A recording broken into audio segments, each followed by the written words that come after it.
All right. Peace, Melanated family. We are back with another Melanated Solutions Media broadcast. They got kind of caught up. We're back with another Melanated Solutions Media broadcast. You have myself, Shaman Sankofa. We have the beautiful sister Bliss with us, as well as brother Duke. Y'all want to say hey to the Hey, hello. Hello, everyone. How you doing?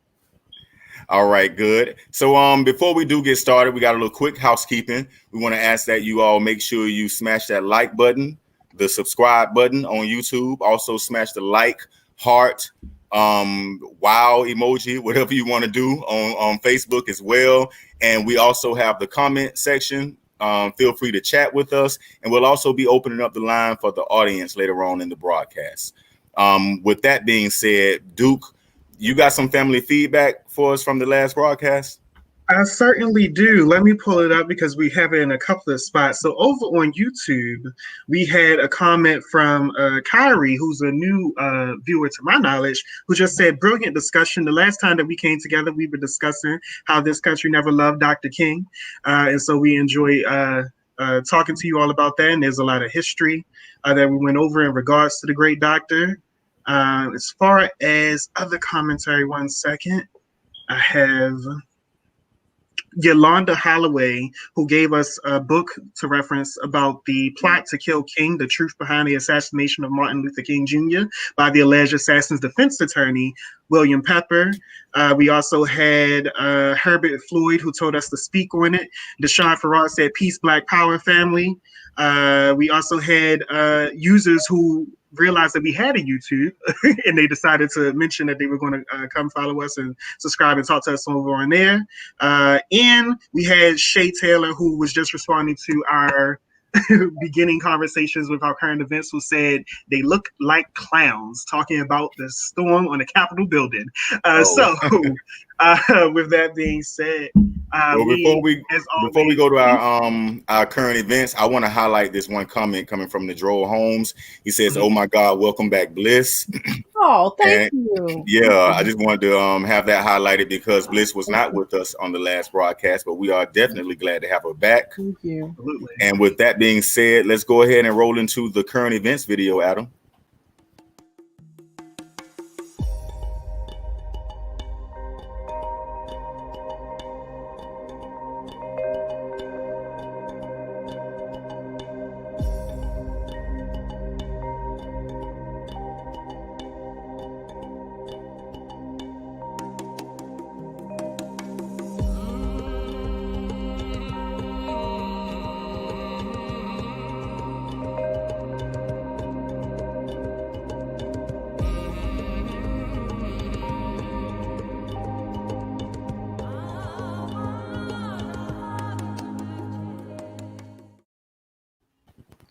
All right.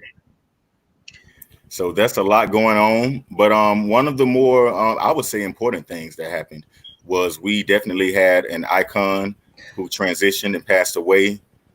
Cicely Tyson passed away at the age of 96. And we would just like to take out a moment to reflect and have a moment of silence and give honor to that soul and make sure that we do remember her and pass on her legacy to those who are still coming up, who aren't, blessed and fortunate to have shared this planet with her. So.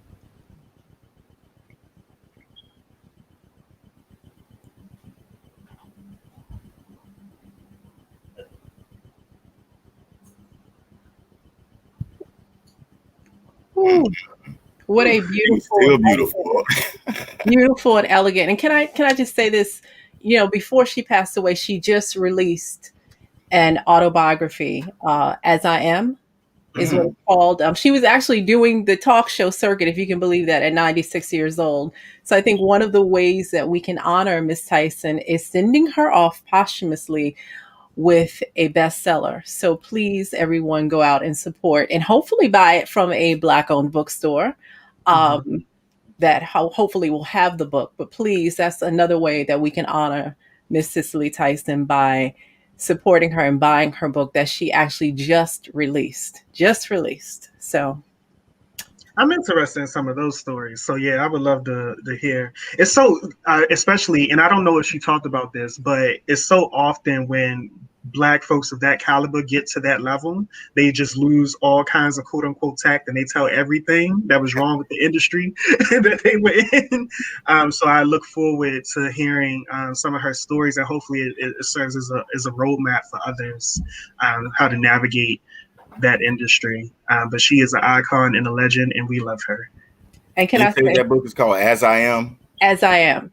And can I Yes. say, I'm really interested in the Miles Davis years. So hopefully she Mm. told all the. You know, you're right. I forgot about that. Yeah. I surely forgot about that. Yeah. And, you know, I found out she's Farrakhan's cousin, too. Supposedly, yeah. Wow. When You it found happened, a out lot of people all were this giving stuff. I remember when Whitney Houston passed away, you found out how many people she was actually related to, and you just was like, "Are you serious?" Like, so Wow. interesting. Okay, Okay. well, So, peace to that well, we're family. going to go ahead and move on into these current events that we had in the video. Like I said, a lot going on. So, well, first of all, we got a lot of people passing away after they are taking the shot, and that's all I'm gonna call it is the shot. Um, I see you. You know what? We ain't even got to do none of the speculation crap no more. We didn't get a chance to add it to our current events, but even Dr. Fauci, and I may be pronouncing it wrong, I don't care, said that they have no proof that the vaccines that they're taking for COVID, that they're doing for COVID, actually impacts this quote unquote new, more contagious strand of COVID. And they still advise people to take this vaccine anyway because it's so good at protecting against so many other different viruses that they should just take it anyway. This is actually from his mouth, okay? Like like you can find this in news clippings and like the everything. Flintstone vitamin or something. So it's Just take just at this point, I don't, because we're not a broadcast, and I'm not someone who would tell someone take the vaccine or don't take the vaccine. It's all we've ever advocated for is to think critically, do what you need to do, that to make yourself feel safe, but think about it, right? And when you have leading industry, tech, quote unquote, industries of this vaccine unclear, and telling you that they are unclear about what is the impact of this vaccine, something else is going on here. Well, Absolutely. there's never clarity on how a vaccine works. So people each year take the people that take the flu shot every year take a chance every time they take it. So we've been training people on taking these vaccines without giving them any confirmation that these vaccines work. So people have gotten comfortable in doing that. Why you should be nervous about this vaccine is that you've got 3 different companies that are putting out 3 different vaccines. We don't know how they even correlate. They've not been tested in the normal time that vaccines get tested before they're introduced. I'll use that word, introduced to the public. So there's some other precautions that we need to be thinking about in terms of whether or not we take this vaccine, if you're a person that even takes vaccines. I'm not going to ever tell anyone to not take the vaccine or to take it. I'm going to tell you that I'm not going to take it. And that's what I'm going to tell you. That's what I can tell you for sure. Here's the other thing is at some point you got to ask, if you take it and you get sick and you die from it, or you get some kind of permanent damage, you got to understand this. And I want to I hope I'm looking at the camera. You have no legal recourse. Yes. And we talked about this in a previous live stream, that Yeah. the agencies in charge of expediting this vaccine petition and said to Trump's administration, if you want us to rush this out, we need to not be held accountable for any fallout or blowback in case there's repercussions. But it's covered anyway. Vaccines are that one distinguishable group of pharmaceuticals that are covered anyway. So this, I don't know if there was some new mandate that came out. I don't know why it would, because they're covered. So that's what people need to understand. Even if it does kill you, even if it causes autism, you have no legal recourse. Have So that's y'all something. have y'all saw the Tyler Perry BET special with about the shot? No, I'm actually very good with my mental health. I don't absorb. Well, I didn't see it. Did it? So I heard that it was coming, and then I heard it actually happened. That was a real quick turnaround time, because it was like announcement, boom, and then I heard it happen. So, has anyone seen it that they can tell me about it? Because I did not see it. I heard that basically there's a whole group of Black doctors that came on, and Tyler asked questions. Now, correct me if I'm wrong. Ask questions, the questions that people wanted to know. I don't. I Okay. can't correct you because I'm like Duke. Once I heard Tyler Perry was encouraged to encourage was recruited to encourage Black people to take it, and he was coming out with some type of BET space. You say Tyler Perry and BET in one sentence, you lost me. So I know I didn't watch it because I knew it was gonna be a Yeah, pile of trash. I just don't understand what is. They really and unfortunately, a few of us fall for the okie doke. You know, Joe Biden is sitting down with Cardi B like she is my spokesperson when it comes to political issues, and we're sitting down with Tyler Perry like I'm referencing him as my medical supplier. Absolutely not. But the danger here is that Tyler Perry has such a large reach. He's got He such a does. large audience. And I'm not totally anti Tyler Perry. I think that whole building the table thing he's done and built his studio, I can't take anything away from that. However, on this issue, I'm not understanding what would motivate Tyler Perry to do this, because there's no way he can be sure of what he's offering or affirming to the public in reference to this vaccine. I don't know what vaccine he took. Just Since like when it comes to the stories he writes. Pretty much. You know what? And honestly, Bliss, you talking about the danger. Diplomatic here. The danger of Tyler Perry is not just his large audience. On that. So the danger of Tyler Perry is that he has a large audience that he has helped to groom into non-critical thinking via his material. There are all types of loopholes and what you call it, gaffes or bloopers in his material that you literally have to check out from common sense in order to not let it distract you from the overall plot of his material. I'm gonna say that about Tyler. That's the truth. Now I do want to address this in the comment. Somebody by the name of Lowell B. Denny. He said, but we're clear on the mortality rates among Black and brown working class people who contract COVID. One, I want to say we are not clear on the mortality rates. One, because the numbers have been skewed, and there's a large number of inmates who have contracted COVID, and you cannot compare them to the overall population of Black people who are walking around out here in the air. In addition to that, you're talking about Black and brown. They're not telling Black and brown people to get the vaccine first. They're telling Black people to go and get it first. Third, you said working class. That sister who was up in the hospital and them doctors were treating her like dirt, she was a doctor. She wasn't necessarily working class. She was, you know what I'm saying, more so middle class, well-to-do. It had nothing to do with her economic or social status, and everything to do with that she was Black. White power is the real virus. So let me get that straight. And can I remind folks of something? Is that when you're talking about medication, vaccines, is that we talk a lot in terms of health disparities about treatment. So when you mentioned, Kashama, about the doctor who is being treated for COVID, we're talking about disparities in treatment. What we don't often talk about is disparity in the medication itself. I think that we need to remind people, when the first cocktails came out for HIV, the way that those cocktails affected the Black bodies, the Black men who were taking them, and the white men were different.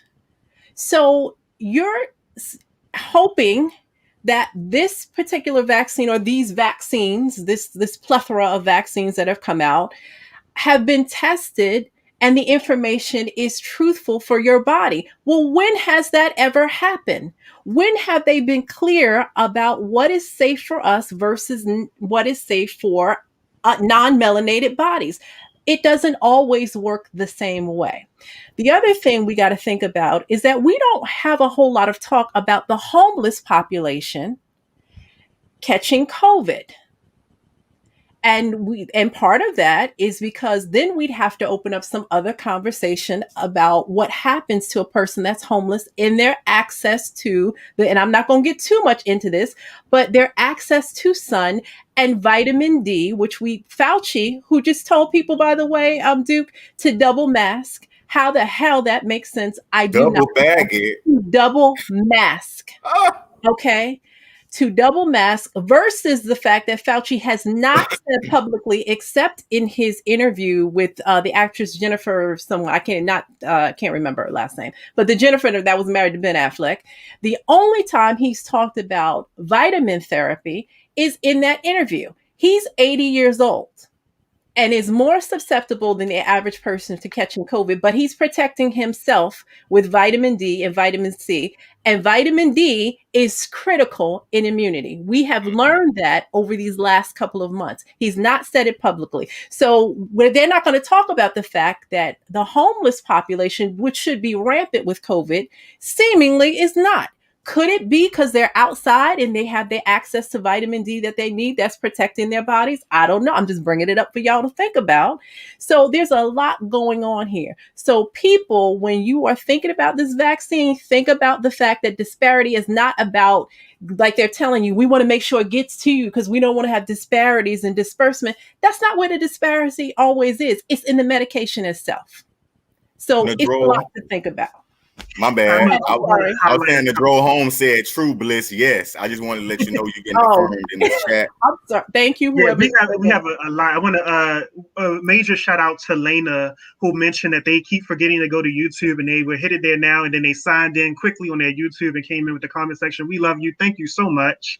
Remind everyone to come through and join our community as well. I don't actually have the number right in front of me. I know it scrolls sometimes, but we do have a community number. Adam will put it up for everyone. If you join and text our number, you can get direct responses from us, and that is 410-826-6264. You can make suggestions. You can make an offer to be a guest speaker at some point. Options are just available. I see here from a Cortez that said, "Hello, my black. We love you, Cortez." catch you there. But moving on, we also had some other interesting. I think one real quick. I think is very easy. Just go on the side. So we got the black protester at the Capitol. Yes.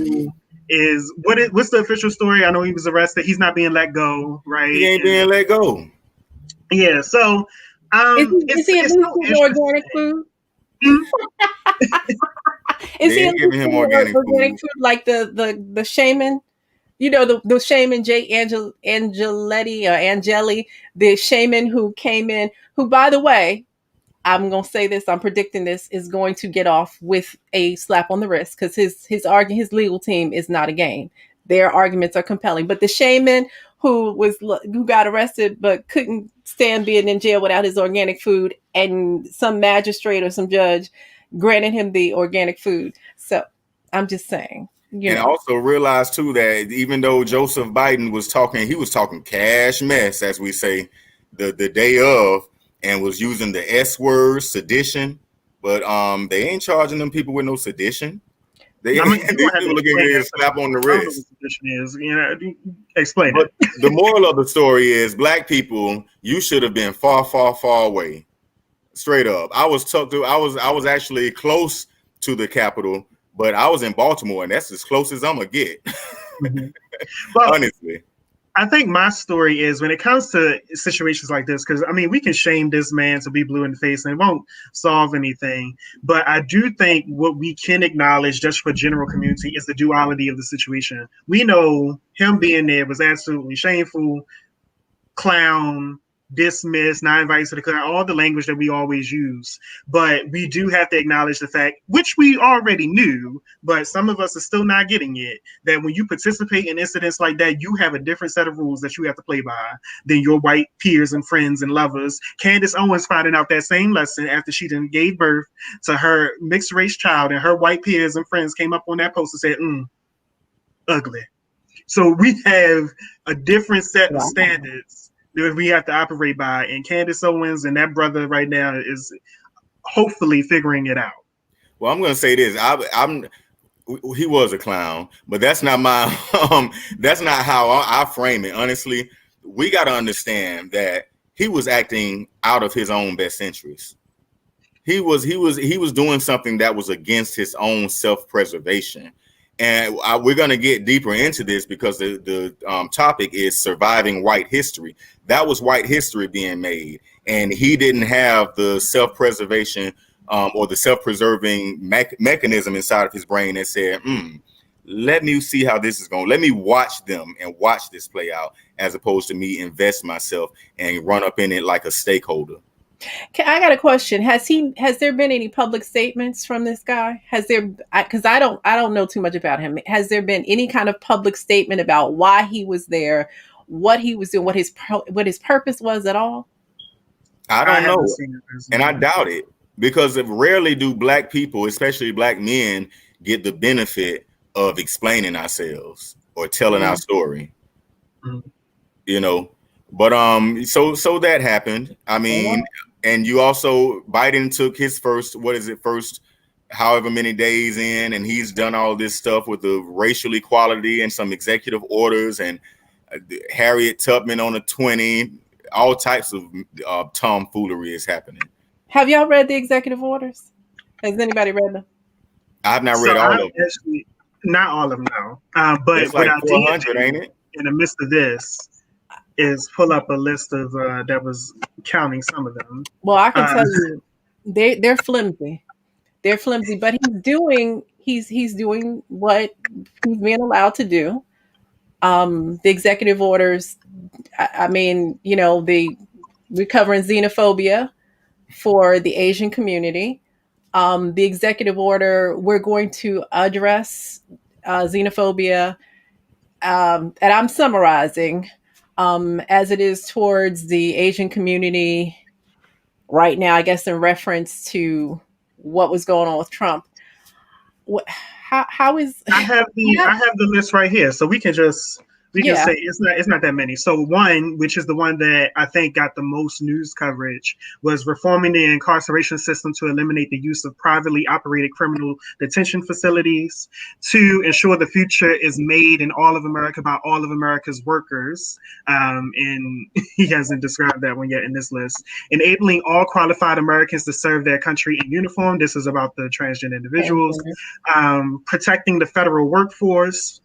Economic relief related to the COVID-19 pandemic, a sustainable public health supply chain, supporting the reopening and continued operation of schools and early childhood education providers, which is nothing but the spread of COVID, but, you know, continue. Protecting worker health and safety, promoting COVID-19 safety in domestic and international travel, and I'm not going to read all these. Ensuring a data-driven response to COVID-19 and future high consequence in a revision of civil immigration. If you want to look this up, if you go to, if you literally type in Google Biden executive orders, you will find a website called federalregister.gov. It will give you the list of all the ones he's done so far, including the previous presidents did. To be exact.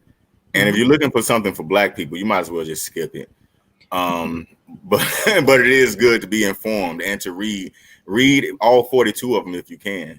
But here's the rub, is that some of us tried to have these conversations with our folks a while ago when he was introducing the Lift Every Voice plan and telling folks that people of color and minorities don't necessarily have anything to do with you as a Black person. So now, when we challenge these executive orders, we look silly because he's doing what he said he was going to do. He's covering people of color with this, addressing xenophobia for Asians, and he's covering minorities when he covers LGBTQ. Now, does that address Black people's needs? Not at all. But the Black folks that rallied around him, that were determined to get him in, that were determined anything but Trump, this is what you got because you wouldn't ask for what you needed. So now Biden is showing you what that Lift Every Voice plan really means by addressing everybody else's needs. But like you said, Kashama, nothing specifically for Black folks. And some of this stuff is redundant because what you covered, Duke, in terms of the workplace coverage for your identity and against sexual harassment, for gender, and that, if I'm not mistaken, isn't that already covered under EEOC? Isn't that this? I couldn't see the difference in what that was than what's covered under EEOC. And some of this stuff for COVID, the 100-day challenge under the executive order, I don't know the federal building that I can walk in now without a mask. So when you So talk to me about this coverage of you have to be in airports covering and you got to be in the what federal building can you walk in now without a mask on? I'm just Well, asking you. well, Baba Neely Fuller often says this, and it's true. He calls it white supremacy, but I call it white power. He says that one of his main tools is confusion. That's one of the main ways that it operates is through confusion. The phrase "make it make sense" doesn't apply to white power. It's I say so, but It doesn't. But see, the problem is that until we decide that we're going to do more and demand more, this is the stuff we're going to continue to get.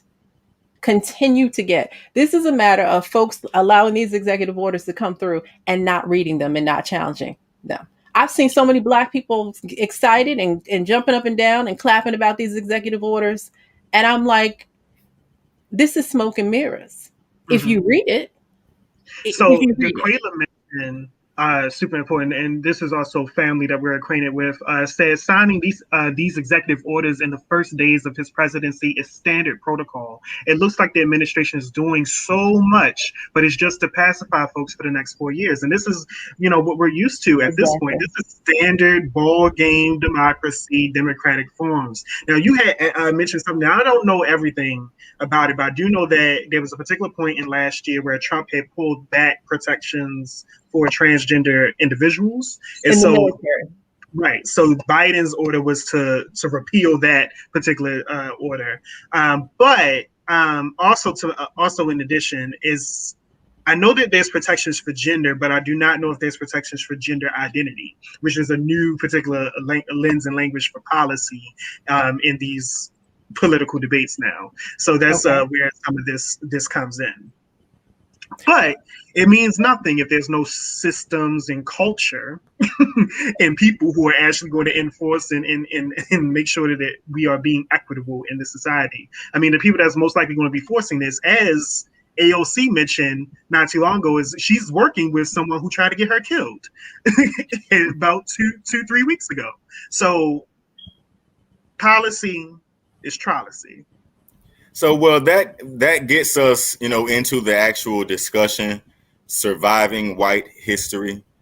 We got to realize we got to be able to recognize like white history when it's happening before us, and also understand that can be a very dangerous moment in time. That can be marked by a very violent and crazy moment in time when white history is actually happening. We talk about Black history, but it's not the same always. Y'all have any thoughts on that? I was reading some of these comments here, but no. Well, I think my bad, understanding Bliss. is also about understanding so you don't repeat it. And I think that what you're saying, one of the audience members said, is that this is the same action. The president comes in, signs the same bullshit to pacify you.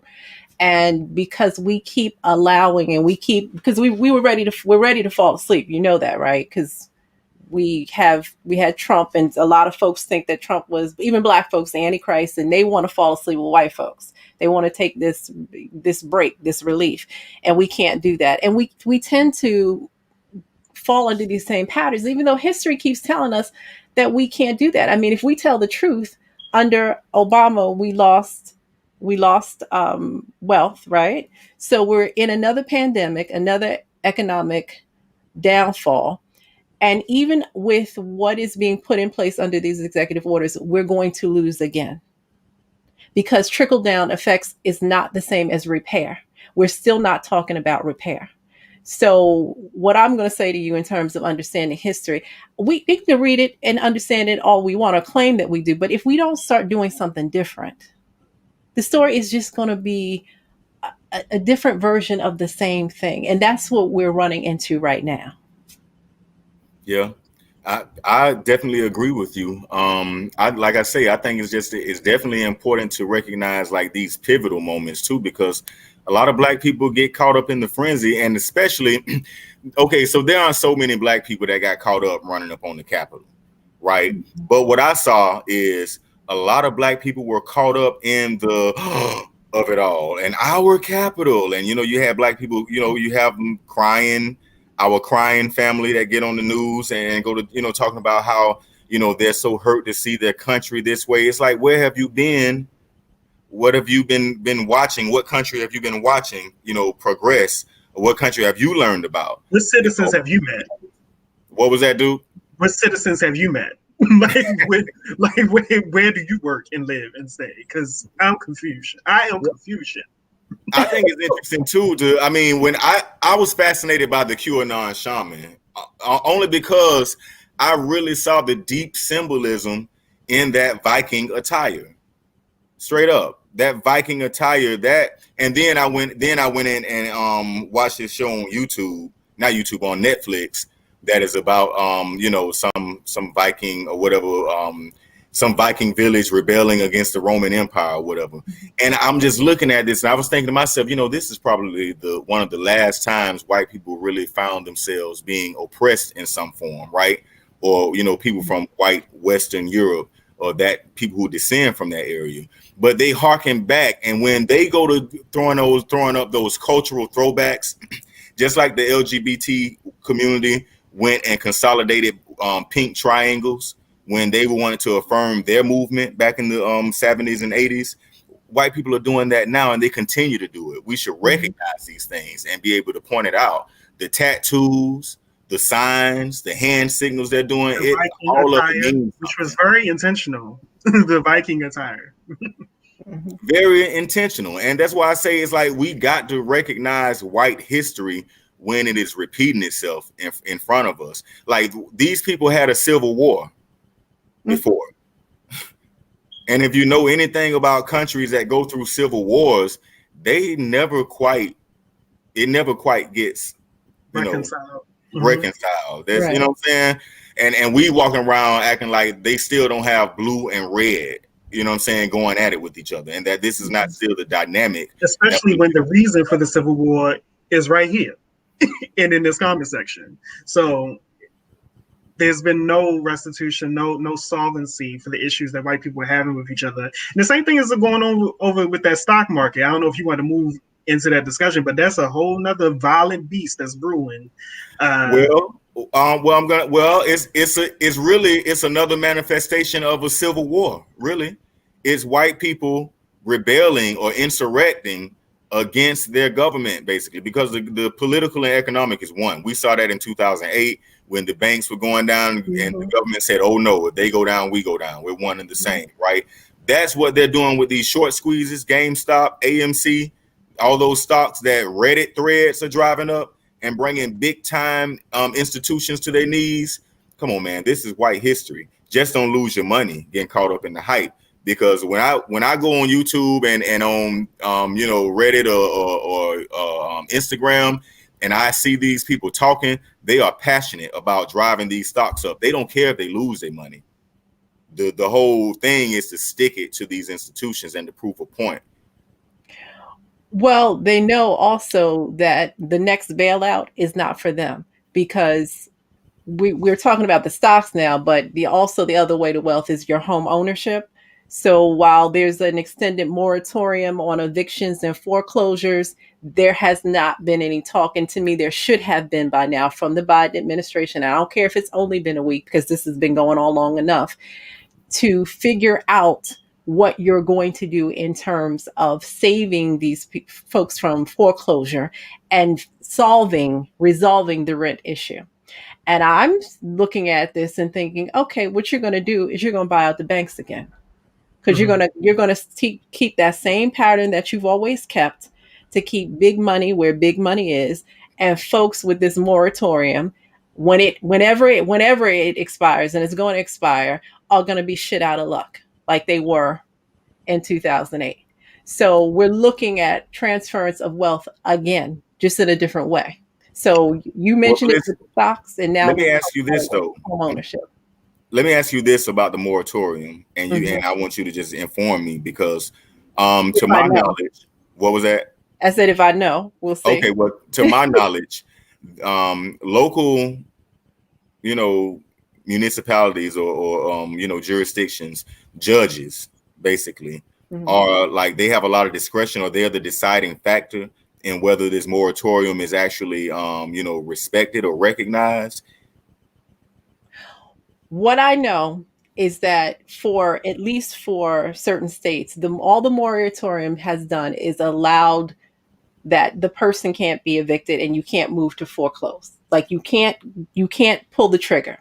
It has not stopped landlords from filing the paperwork and getting the okay to evict. They've just not gotten the date to evict. Now that may be different in different jurisdictions, but I know in a lot of states the paperwork is already there and signed. So they're And just waiting for the okay to push people out. Now, when you talk about foreclosures, that gets messier. That gets because you got banks involved with that. So how that's working, I do not know. But what we've seen, the history has been when somebody gets bailed out, it is not the homeowner. It is the bank who owns the note when we're talking about foreclosures. Now, what we're talking about in terms of evictions, that's going to be real interesting because I would have thought that with the announcement of the moratorium, there should have been an announcement of a coalition, some kind of collective that is coming together to resolve the issue. And that has not happened. So basically, we got another band aid on this amputated limb right now. And history has shown this has not gone well for the average citizen, but it does go well for the banks. Well, Bongani says, and thank you for that, Bliss, too. I want to put a pin on that because I want to go ahead and highlight this comment and then get right back to what you said. Bongani said, we need to discuss the possibility and, in my opinion, highly probable scenario where American economy collapses. Exactly. And right. Bongani, you're that's not just your opinion, and I'm saying that to affirm you. I affirm Everybody that that's talking with some sense is saying that this is a bubble and that it's going to crash. The stocks are going to drop. The housing, all the moratorium, everything is going to stack up on us. Now, to address what you were saying, Bliss, about the landlords go ahead and getting the okay to evict, what I'm seeing happening too, and especially in places like Arkansas, where the renters' rights laws are non-existent, landlords are getting private companies to go in and strong arm people out of their homes. And really, it's a repeat of history because white folks used to do that to us. They used to bring in people to physically drag us out of our homes and throw our stuff on the street. So that's why I keep telling white history. Y'all better, man, pay attention to what's going on. Yep. So what I wanted to add is when Hurricane Katrina happened, many scholars and researchers talked about how world over was able to analyze and see how America really treats Black people in this country, right? There was discussions, it's like, oh, like this is what democracy and everything looks like. And I think what COVID has done, it has forced general white class people or class, cool. It's a class, you're right. To recognize that this country doesn't care about them either. And to that extent, and I'm trying to see exactly because I remember I don't know if this article is recent enough. Someone in the comments can probably fact check me for this, but I recall seeing that a 9/11 survivor in New York who was buried under the rubble, he was actually someone who came out to actually help victims during that day, is facing eviction. And the story for that one is that he is in a building along with other people that is owned by a company, not an individual landlord. It's owned by a company because they wind up buying the rights to this property and they refuse to renew the leases for people to stay in the building. And so there's many different ways that people are just losing their resources, their income, their livelihood, everything. And he's white, right? And so the narrative is being painted, and we see how the immediate response to the stock market was, oh, people getting rich, low-class white people getting rich, we got to shut it down. Robinhood had paused and restricted how many people can actually participate in the quote-unquote free market. And so this country is starting to realize slowly, hopefully, I don't know what they're going to do about it, but they're starting to realize that this country does not have its interests at heart either. Well, one thing about white power, Duke, is you got to understand too, is that it's not going to be as logical as what you're putting it. Like I see what the white population is dealing with more so as a tantrum, because at the end of the day, these are their parents. As far as government, you know what I'm saying, Uncle Sam is their uncle. So when they're getting upset with the treatment, it's like they don't see themselves like, now you don't care about me. No, they're saying, like, you're not giving me what I deserve. You're not giving me what you promised. You're not giving me what, you know what I'm saying? What this is our contract as white man and government. I protect you, you protect me. And then we have black people, you know what I'm saying, here at the bottom to be a caste where we are supported by through labor and whatever. And it's been that way since slavery. So right now with technology and so many dynamics changing, white power evolves and adapts. And a lot of so-called white people are feeling like they're getting left in the cracks. And I think this is what's causing a lot of it. But like you said, things are falling down. And I don't think the average white person, whiteness is going to be enough for the average white person when it comes to how things are going and the economy. I don't know. It's not. I mean, we see it now. It's not. Yeah. So if they haven't learned, they're going to learn. Unfortunately, they're going to learn, because this collapse is going to affect a large group of poor and middle class whites, and it already is. And they have not seen nothing yet. They need to, when we talk about history, perhaps a refresher on depressions. Some of the depressions of the past would be helpful to get them. I remember some of the elders saying that during the Depression, black people had tighter knit community. And so we had a little bit more safety mechanisms and a safety network for ourselves. And that in many cases, poor whites, especially homeless people who are traveling and transient, they knew they could count on a meal or the charity of black people in many cases. That's what I've heard during the Depression. More to that story, though, is that the elders that I had talked to had always, when I bring up the Depression, they always like, what depression? Because our communities were already suffering and impoverished. So by the time that the America caught up to it, we were already operating in different systems and way of communicating and navigating with each other. So that's another thing to think of, because we forget the whole reason why the drug epidemic was so vast in our communities was the lack of wealth in our communities before it hit. So here we are. Once again, white people are catching up. So we're about to open up to the audience, bring on some audience members, but we're going to be talking about navigating white history and how to benefit from at least navigate this world, this new world that we're coming into, and with the ups and downs and pitfalls of actual white history. Somebody said China owns the American economy in a sense. See, there's some things we got to navigate. You know what I'm saying? They trying to own Africa's economy. Trying. We got people coming in. Let me put it that way: the whole of Africa, because they do got their fingers on there. They do own quite a good part of that northern. Bongani said, "What is Robin Hood? Robin Hood is a piece of crap, Bongani. That's what it is." So stay up. But it is a free market option for individuals who are looking to get into buy and trade stocks. You can actually download it on your phone. It's an app, but it's a way for people to navigate and buy and trade stocks. It's that and a couple of other I forget the exact technical name for them, but you know darn well ain't nobody gonna see that. They're gonna look at that and see all the other apps you got installed. Anyway, I'm about to go through it a little bit. I saw, just real quick while we're waiting for people to come in, I saw people debating the censorship of YT and spelling YT. I'm gonna give y'all something that I do, at least until they wind up censoring this part.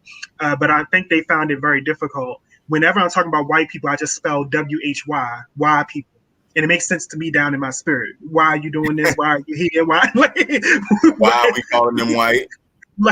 So why people is a way that I get around the censorship, and I have never been censored on my particular social platform. So that's an option for you all so far. It's funny, you can wait.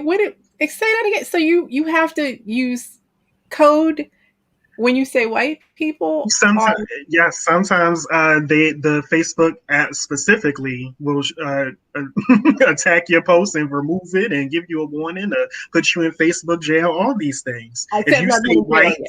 or YT, uh, they will come for Wow. you. Mm-hmm. We probably about to get censored down because we done said it too many times already on this. We have been saying it, and I tried to be discreet when I said the shot. You see, and you went ahead, dude, talk about the vaccine. I said the shot, bruh, the shot. No, you got to go So, over all that. right, until everybody comes on, we always about solutions on Melanated Solutions Media. We don't just get up here and whine what and you talk can't tell about the truth. what was that? It is what it is. I mean, it's is it not a vaccine? Oh no, I wasn't So talking No, I about a know what solution because you to there's mean. so that. many different there's just so many different censorships around. So we're discussing and debating the vaccine, right? And so there's different. I'm sorry, the shot. Let me We're say, discussing and Liz, debating the shot, and so the there's powers that censorships be don't want around. you to talk about. They don't want Yeah, you to talk about it. Period. Well, yeah, I Because mean, I they're know the afraid you're unless going to you censorship say are is something they for supporting don't it approve and of. telling people to go get it, you can be censored. Absolutely. Yeah. well, I mean, I know the censorship is ridiculous. I just wait and I'm looking at. I'm sorry, I started reading the note. So, okay, Bongani said indigenous peeps ain't allowed to tell the truth according to these platforms. Of course not. But so we were talking about solutions, how to benefit from or at least navigate white crisis. I will say, if you have math skills, like basic math skills, you can multiply and divide and all that. You definitely need to be getting on Robinhood, even though it's a piece of crap, and Webull and TD Ameritrade. Thinkorswim is an app that TD Ameritrade owns. They give you $200,000 in play money to practice with stocks. There's all types of black people that are into stocks. You got stock trappers out of Atlanta and everything that are making videos and are showing you and are giving you tips to play. You know what I'm saying? We can come up and take this money and run with it and There's use also it for what we need to use memberships. it for. There's also memberships for individuals who are like, this is way too much. I don't want to learn this program. It's suppressive, blah, blah, blah. I get it. There's definitely individuals who have created memberships where you pay like your dues to the family and they divvy up and they are supplying. It's good for them as well because there's more money in the pot. It allows them to go after bigger stocks and trade it and resource that way. Another thing that people should pay attention to, because that particular pricing has been going up and down during the course of this COVID and stocks, is still cryptocurrency. It is still a valid and valuable resource going on during this pandemic. So something to consider. Bliss, you look like something's on your mind. You was about to say something?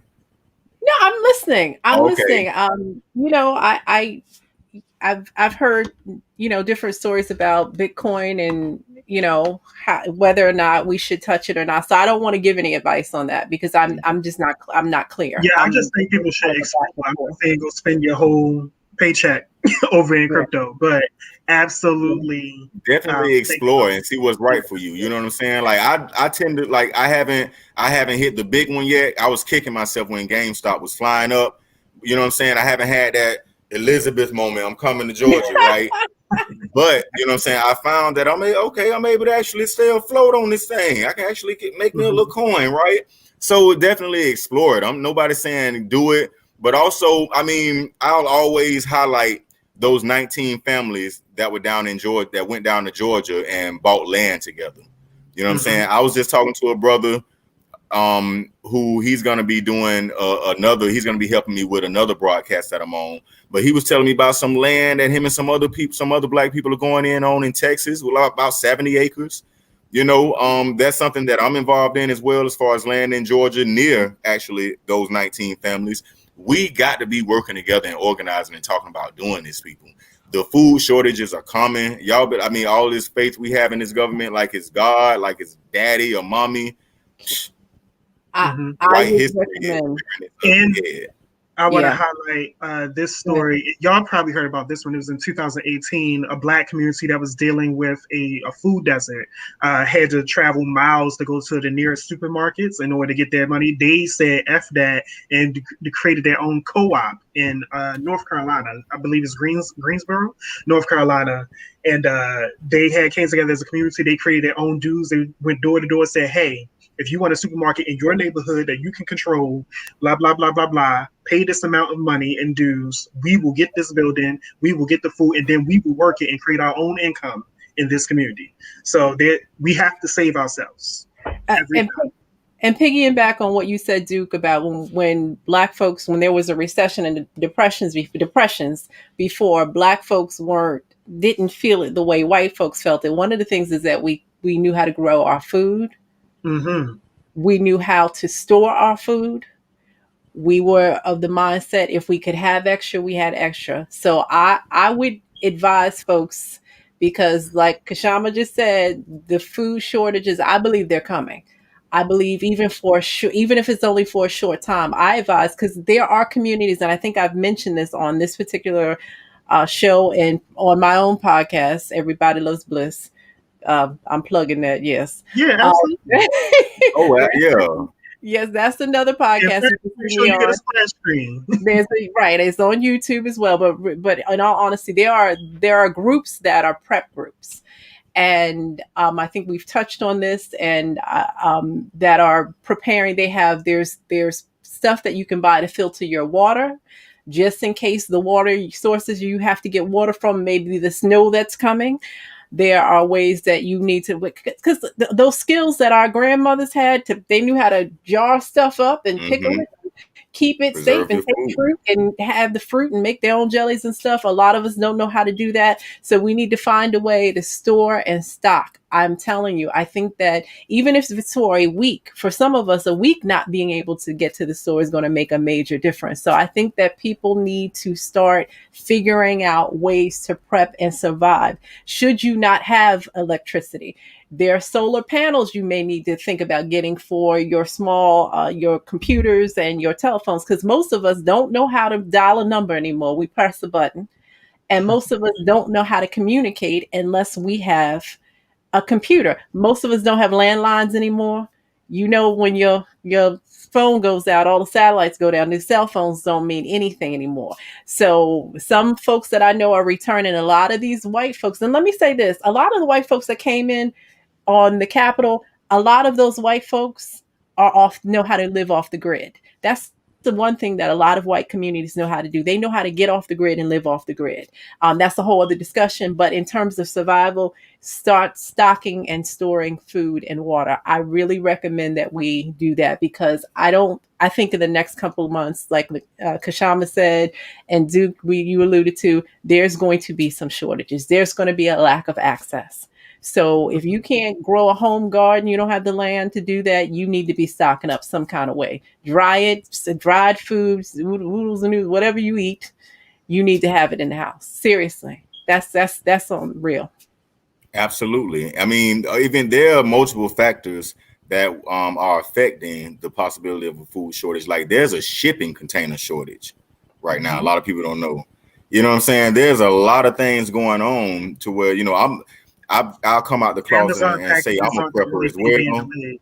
It's Are you a serious. prepper? Yeah, I'm a prepper. I love You know what it. I'm saying? I'm like I Oh say, I'm gonna my. come out the closet on this broadcast and say it because I'm a little low key with it because I mean it's something that has been on the fringe for a long time, but now we really need to make it a part of our culture. We need, as far as seeds, I save seeds. You know what I'm saying? No matter where I am, it doesn't matter if I don't have a whole spread to grow. I'm gonna grow something. You know what I'm Yep. saying? And I'm always gonna keep something as far as food, but knowledge prep as well. Mhm. Prepping on knowledge. Learn how to make things that you don't know how to make and that you need. If it's something you need and you can't make it, guess what? You're gonna be at the mercy of somebody. Yep. And you Um, need to be able to, but you may need to barter. So you may need to barter for a minute. So you need to have things you can barter with. And I'm really, just we're talking about the future, but honestly, I don't know how some people making it who lost their jobs like in March of 2020 and There's really this all wonderful they. invention called OnlyFans. What'd you say? What Duke said? I said there's this wonderful invention called OnlyFans. You know, everyone can make it now. You ain't got to do Well, it. Everybody can make it now. well, I don't know. I can't suggest that because I haven't tried it. So. Wow. Wow. Okay. But honestly, people are doing that because what are they? People who really have lost their jobs and all you've had was a 1,200 check, followed up by a 600 check. What are people doing? I don't know what they're doing. I'm scared to ask. What people doing? Well, I mean, I don't have to ask because my timeline is quite linky. There's a lot of links on my timeline, but people are doing what they need to do, and you know, it is what it is. And and to be very clear, people are finding different ways to market and brand themselves. It's not always sexual, but some people are getting some. Even for myself, I'll say this: COVID has forced me to answer the question, "What makes me happy?" And for me, that question has always been something revolving around video games and things like that. So you know what I did? I joined this Clubhouse app, which I've been telling you to get on. And I started speaking with the networkers, learning about streaming. And I'm already a writer. I'm like, all right, I'm going to do journalism for video games. Side money. Find your hustle and do it because while it exists, because it's not guaranteed out here. And one last thing, you got to learn how to protect yourself. You know, whether that means you taking a self-defense class or you getting a firearm. I never thought in my lifetime, and I've said this on wherever I've said it, that I would ever think about getting a firearm or learning how to shoot a gun. I've never even picked up a gun, but it's been on my list of to-dos, and it's getting closer to getting to my first shooting range about, was it last Sunday? It was either last Sunday or the Sunday before that. I went to my very first shooting range. Wow. There it is. Mm-hmm. Lene or Lena Latham says, I worked in rail industry. It's a container rail car shortage. It takes several months, if not a year, to make just one box, depending on complexity. The rails and containers for food take the longest. Y'all hear that? We ain't lying. We're not making stuff up. I mean, thank you for that, Lena. Like I said, thank you. But you know, USPS and Amazon and everything else, they are not the only shortages happening when it comes to deliveries. Okay, like it is all kinds of deliveries are not making it where they need to be. Yeah. So. And you know, Duke, when you started talking about finding your hustle and stuff like that and the pandemic, because when the pandemic hit, I had got in that hustle mind too. I was like, oh no, I got to get about 2 more streams of income now because it's go time, right? We need to have another broadcast, I think, talking about economic security and just giving out information of ways of making money. Yeah. I need to look into my network and see what experts we can bring on, because that's something we should do in the very near future. I know we got Black History Month is coming. And so we're going to do something on the next Melanated Solutions Media regarding Black History Month. But before we got to all this Black History Month stuff, I know we had to talk about this white history going on. As a matter of fact, I think January might need to be the month we just take a minute to look at white history before getting into Black history and moving forward. But with that being said, I think in March sometimes we should look into that and plan. Y'all agree? Yeah, I agree with that. Yeah, absolutely. Absolutely. All right, then. So since we didn't have any audience members that came on and joined us, we can actually start wrapping up. I've done a lot of talking. Duke and Bliss, do y'all have any final words or any summaries to give us? I'm just glad to be back. That's all. Thank you. And welcome back. I joked with everyone. I had joked with her. I said Happy New Year when she came in because we haven't been able to see her yet in this year, but we're so glad to see Tiff. I mean, we will be seeing you more going forward. Absolutely. I was looking for a quote of mine from a poem, but I'm going to just have to paraphrase it because I don't know where it's at right now, and I'm not going to spend the time searching for it. But I said, the job of an abuser is not to convince you that they are your best option. It is to convince you that you don't deserve better, so you don't go looking for your best option. And I said that in reference to not only domestic violence, but also in reference to politicians, if anyone takes the time to listen to this poem. So that is what I want to leave y'all to walk away with. Find your better option. That's beautiful. That's real. Thank you. Very beautiful. Any final words, Bliss, or you want to close out on that? I thought that was perfect. I thought that was perfect because that's really the motivation. Hopefully, for folks when they listen to this and see this show, is that they think about what's happening and they start to want better for themselves. We deserve better. We have earned better, and we can't keep continuing the way we have. So that's perfect, Duke. I'm happy with that. Thank you. All right, melanated family, all of our melanoids. We will see you in 2 weeks, Friday after next. Okay. Peace, family. Text our number, y'all.